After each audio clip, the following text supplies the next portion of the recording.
Commentary. It's important to how we understand our game. But there's commentary rarely heard, the one inside players' heads.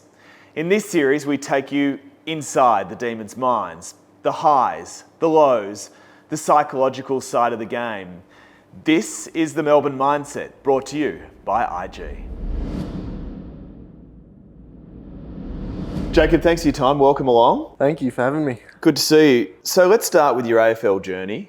And you sort of came into AFL footy with an AFL-ready physique. Were you always a big, strong lad, sort of growing up through your teenage and junior footy days? I've always been fairly big. I've never really been that skinny, scrawny kid. So I think it's always an advantage I've had, coming up, coming through the ranks. Done me well at the start of my career. 2021, the D's have just come off a drought-breaking premiership. You're taken with Melbourne's pick in the first round. What was it like being drafted to the footy club?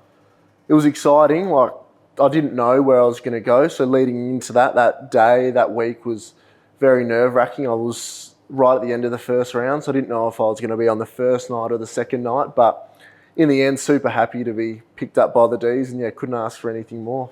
As I say, they'd just come off a premiership. So did you feel what was that like? Did you feel maybe an ounce of pressure? A little bit of pressure, but I also knew I was going into a strong team and I probably wasn't just going to walk straight into the side. I know I had to, crack in and work hard if I was going to get my opportunity. So pre-season the following year, I believe that the host broadcasters asked you to attend Media Day. I mean, I guess when you're invited along to a Media Day, you start to think, my opportunity might not be too far away. What was that like?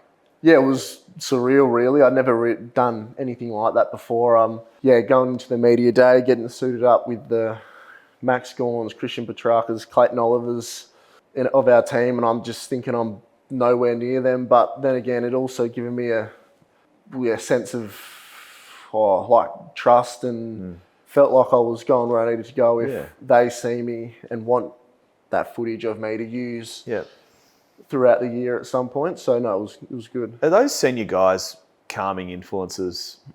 I mean, they were back then. I guess right now, those leaders, do they sort of help calm you as a person? Yeah, they are. They're always good people to lean on if you have problems. So someone like Max, he's an awesome leader, but he's also someone who you feel comfortable going to if you have a problem, if you're not sure about something.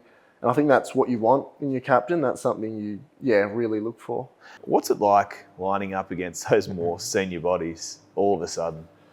It's a bit of a shock. Like back in Perth in my junior career, I did play a little bit of senior football in the waffle. So I had played against a few bigger bodies at times, but it's a massive step up going from waffle VFL into that AFL level. But I think it's something I'm handling quite well and still learning with every game I play. So as you were playing your trade with Casey, you're kicking goals, you're playing great footy, and then the calls start to come, especially from supporters who start to get itchy feet themselves.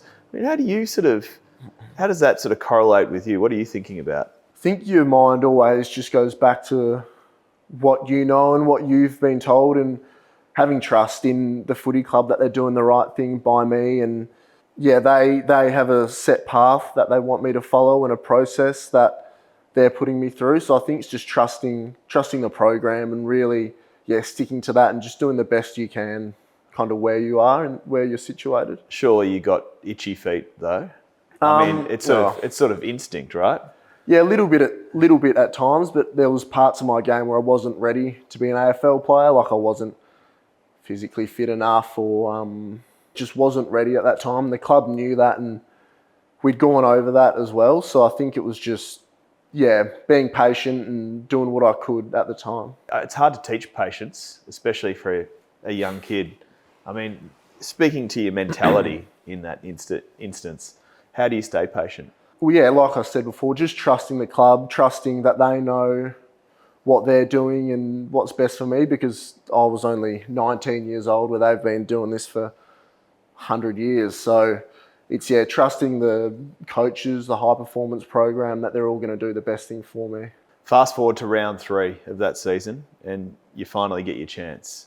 You get told you're making your debut for the oldest football club not just in Australia, but anywhere in the world. What was running through your mind?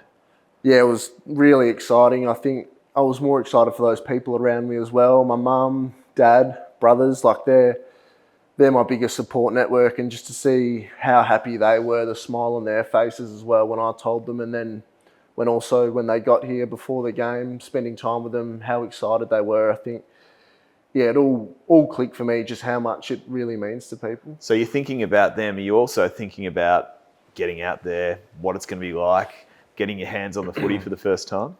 Yeah, it was. It was really nerve-wracking. Like, didn't get a whole lot of sleep the night before, but a lot of that is nerves, excitement, everything. Your dream since you've been a kid's just about to come true. So, yeah, like that stuff does go through your mind, but then again, it's coming back to that, just trusting the process, know that you've done the work to get there and you deserve it. How do you stay calm, generally? Is there anything you do? Anything you like to rely on to try and keep you sort of level? Yeah, in a game, just working on your breathing, and then outside of footy, just getting away from the game, like when you can, having other hobbies and focuses, I think. What about when things don't go your way or aren't going the team's way?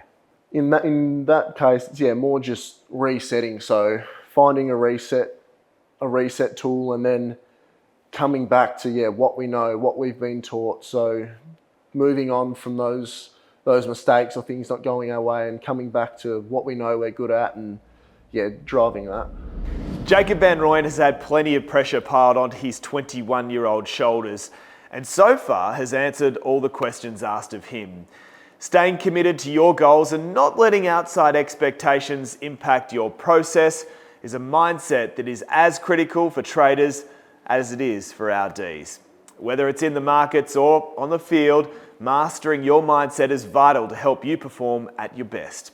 Thanks to Melbourne's official trading partner, IG, this is the Melbourne Mindset.